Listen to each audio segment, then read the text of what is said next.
গোপন।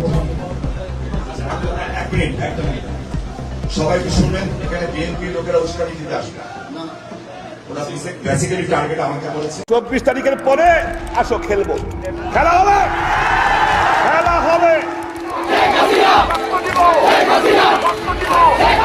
আমরা ডিসেম্বরে আসছি, খেলা হবে, মাত্র দুটি শব্দ। 24 তারিখের পরে খেলা হবে। তুই তোর খালেদা জিয়া, তোর জামাত, তোর হেফাজত সব নিয়ে খেলা হবে। হ্যাঁ, এই একটি মাত্র স্লোগান দিয়ে যিনি একটা সময় গোটা নারায়ণগঞ্জ তো বটেই, পুরো বাংলাদেশের রাজনীতিতে ভীতি আর উত্তাপ ছড়িয়ে রাখতেন, সেই তথাকথিত গডফাদার শামীম ওসমান এখন খোদ আমেরিকা রাজপথে জীবন নিয়ে দৌড়াচ্ছেন। আসসালামু আলাইকুম প্রিয় দর্শক, নারায়ণগঞ্জের ডন শামীম ওসমানকে যুক্তরাষ্ট্রে বিএনপির নেতাকর্মীরা কঠিন গণধুলাই দিয়েছে, যা ভিডিওর শুরুতেই দেখেছেন। দর্শক, ভিডিওটা অনেকটা গুরুত্বপূর্ণ হতে চলেছে, ভিডিওটি না টেনে সম্পূর্ণ দেখুন।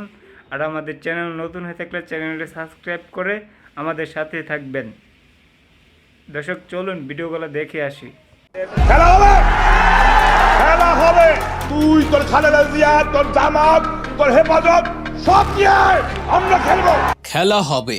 হ্যাঁ, এই একটি মাত্র স্লোগান দিয়ে যিনি একটা সময় গোটা নারায়ণগঞ্জ তো বটেই, পুরো বাংলাদেশের রাজনীতিতে ভীতি আর উত্তাপ ছড়িয়ে রাখতেন, সেই তথাকথিত গডফাদার শামীম ওসমান এখন খোদ আমেরিকা রাজপথে জীবন নিয়ে দৌড়াচ্ছেন।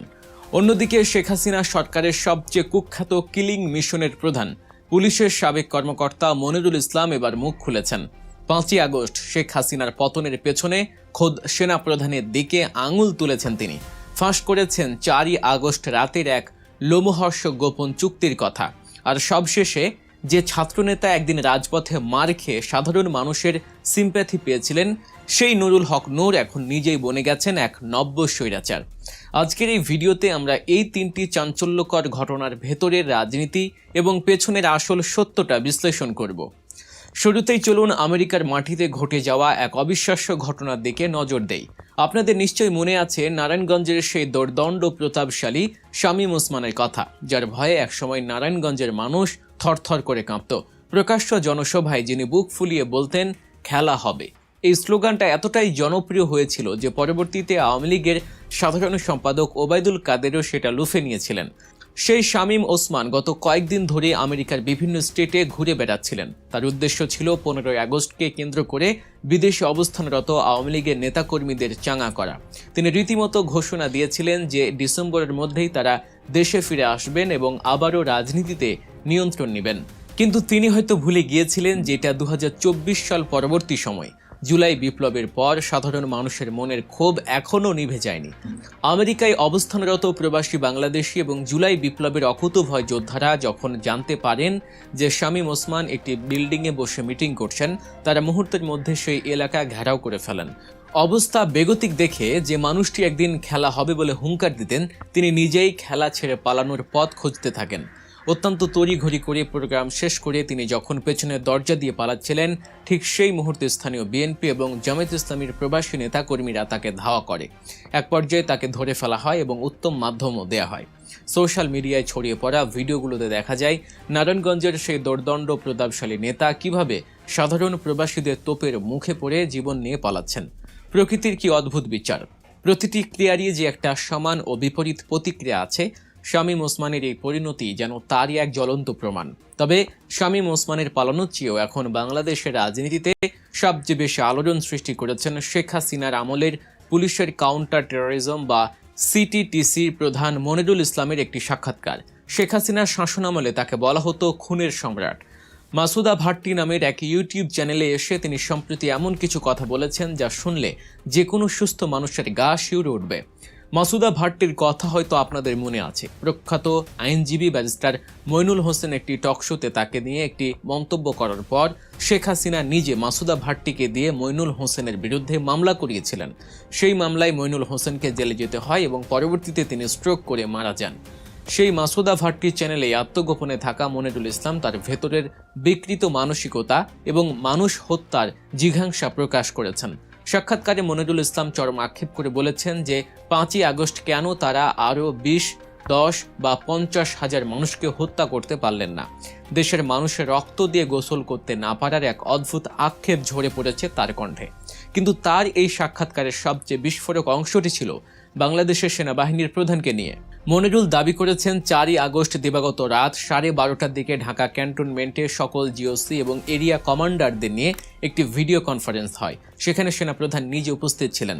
মনিরুলের দাবি অনুযায়ী সেই রাতে সেনাপ্রধান শেখ হাসিনাকে কথা দিয়েছিলেন যে কোনো মূল্যে যত রক্তই ঝরুক না কেন তারা সরকারের পতন হতে দেবেন না এবং হাসিনাকে রক্ষা করবেন। এই প্রতিশ্রুতির কারণেই নাকি পুলিশ ও অন্যান্য বাহিনী সেনাবাহিনীর উপর আস্থা রেখেছিল। কিন্তু পরের দিন অর্থাৎ 5ই আগস্ট সকালে দৃশ্যপট সম্পূর্ণ পাল্টে যায়। মনিরুলের ভাষায় সেনাবাহিনী সেদিন রাস্তায় ব্যারিকেড তো দেয়নি, বরং শাহবাগ ও যাত্রাবাড়ির মতো গুরুত্বপূর্ণ পয়েন্টগুলো থেকে তারা সরে গিয়ে আন্দোলনকারীদের জন্য রাস্তা ছেড়ে দেয়।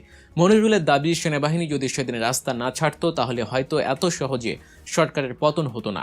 সেনাপ্রধানের প্রতি চরম ক্ষোভ প্রকাশ করে তিনি বলেন, সেনাপ্রধান কথা দিয়েও কথা রাখেননি। এখন প্রশ্ন হচ্ছে, মনিরুল ইসলাম আসলে কে? এই সেই মনিরুল যিনি বছরের পর বছর ধরে বাংলাদেশের সাজানো জঙ্গি নাটকে জন্ম দিয়েছেন। নিরীহ মানুষদের ধরে এনে তাদের পাশে কোরআন শরীফ বা হাদিসের বই রেখে তাদের জঙ্গি হিসেবে চালিয়ে দিয়েছেন। বাংলাদেশের নিরীহ নাগরিকদের জঙ্গি তকমা দিয়ে হত্যা করার এক বিশাল কারখানা চালিয়েছিলেন তিনি। অনেকেই অভিযোগ করেন তিনি সরাসরি ভারতের কাছ থেকে প্রশিক্ষিত ছিলেন এবং তাদের এজেন্ডা বাস্তবায়ন করতেন। আজ যখন তার ক্ষমতা নেই, তখন তিনি মাসুদা ভাট্টির মতো বিতর্কিত মানুষের চ্যানেলে এসে নিজের আক্ষেপ ঝাড়ছেন। তবে তার এই কথার মাধ্যমে একটা জিনিস পরিষ্কার, তারা দেশের সাধারণ মানুষকে মানুষ বলেই গণ্য করতেন না। ক্ষমতা টিকিয়ে রাখতে তারা লাশের পাহাড় বানাতেও প্রস্তুত ছিলেন। এবার আসা যাক বাংলাদেশের রাজনীতির আরেক আলোচিত চরিত্র নুরুল হক নূরের কথায়। কোটা সংস্কার আন্দোলন থেকে উঠে আসা এই তরুণ নেতা একসময় সাধারণ মানুষের তুমুল সমর্থন পেয়েছিলেন। শেখ হাসিনার শাসন আমলে ছাত্রলীগের হাতে বারবার নির্মমভাবে মার খেয়ে তিনি হয়ে উঠেছিলেন প্রতিবাদের প্রতীক। কিন্তু ক্ষমতার কাছাকাছি যাওয়ার লোভ মানুষকে কতটা বদলে দিতে পারে তা জ্বলন্ত প্রমাণ আজকের এই নুরুল হক নূর। সম্প্রতি কুষ্টিয়াতে ইসলামী বক্তা ও সংসদ সদস্য আমির হামজার উপর একটি হামলার ঘটনা ঘটে এবং এই হামলায় সরাসরি নেতৃত্ব দেয় নূরের দল, গণ অধিকার পরিষদ এবং ছাত্র অধিকার পরিষদের নেতাকর্মীরা। এই ঘটনার ভিডিও প্রমাণও সোশ্যাল মিডিয়ায় ঘুরপাক খাচ্ছে। সারা দেশে যখন মানুষ একটি ঐক্যের কথা বলছে, তখন নূর তার নিজের দলের নেতাকর্মীদের দিয়ে হামলা চালিয়ে উল্টো হুমকি দিচ্ছেন। তিনি প্রকাশ্য জনসভায় বলেছেন, জামায়াত যদি বেশি বাড়াবাড়ি করে তবে 5ই আগস্টের আগে তারা যেমন আন্ডারগ্রাউন্ডে ছিল তাদেরকে আবারও সেই আন্ডারগ্রাউন্ডে পাঠিয়ে দেওয়া হবে। একটু ভেবে দেখুন, যে ভাষায় একদিন শেখ হাসিনা বা ওবায়দুল কাদের কথা বলতেন, যে ভাষায় ছাত্রলীগ একদিন সাধারণ ছাত্রদের হুমকি দিত, ঠিক একই ভাষা আজ নূরের মুখে। দর্শক, রাজনীতির এই যে অদ্ভুত পালাবদল, ক্ষমতার এই যে নির্লজ্জ মোহ, এই সব কিছু আমাদের চোখে আঙুল দিয়ে দেখিয়ে দেয় যে ক্ষমতা চিরস্থায়ী নয়। শামীম ওসমান, যিনি একদিন পুরো দেশ কাঁপিয়ে বেড়াতেন, তিনি আজ বিদেশের মাটিতে দৌড়ে পালাচ্ছেন। মনিরুল ইসলাম, যিনি একদিন মানুষের জীবনের ভাগ্য বিধাতা সেজে বসেছিলেন, তিনি আজ ইউটিউবে এসে আক্ষেপ করছেন। আর নুরুল হক নূর, যিনি মজলুমের পক্ষে কথা বলে নেতা হয়েছিলেন, তিনি নিজেই আজ জালিমের ভূমিকায় যেন অবতীর্ণ হচ্ছেন। দেশের সাধারণ মানুষ সবকিছু দেখছে এবং তারা সময় মতো ঠিকই বিচার করে দেয়।